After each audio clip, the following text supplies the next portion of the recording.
धर्म की रक्षा के लिए कौरवों और पांडवों के बीच भयंकर युद्ध हुआ था, जिसे हम महाभारत के युद्ध के नाम से जानते हैं। इस युद्ध में सारथी के रूप में कृष्ण ने पांडवों का साथ दिया था।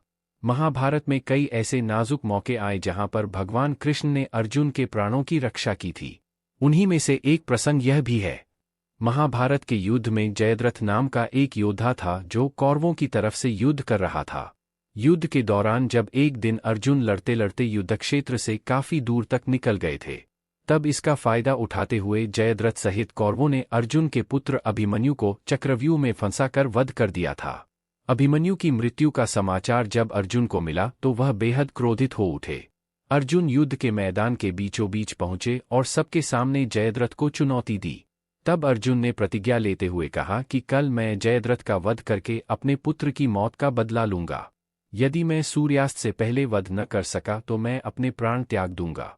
लेकिन जयद्रथ को मारना इतना आसान नहीं था। दरअसल जयद्रथ को उसके पिता के द्वारा वरदान मिला था।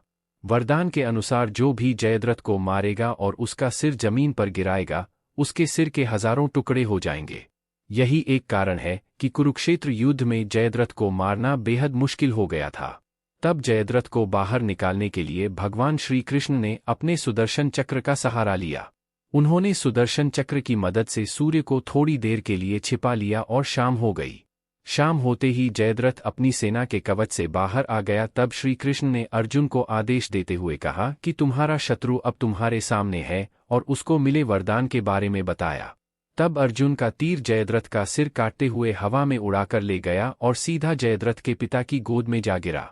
तप में लीन जयद्रथ के पिता अचानक उठ खड़े हुए, जिसके कारण उनकी गोद से जयद्रथ का मस्तक धरती पर गिर गया। इस तरह से भगवान श्री कृष्ण ने अर्जुन का जान बचाई।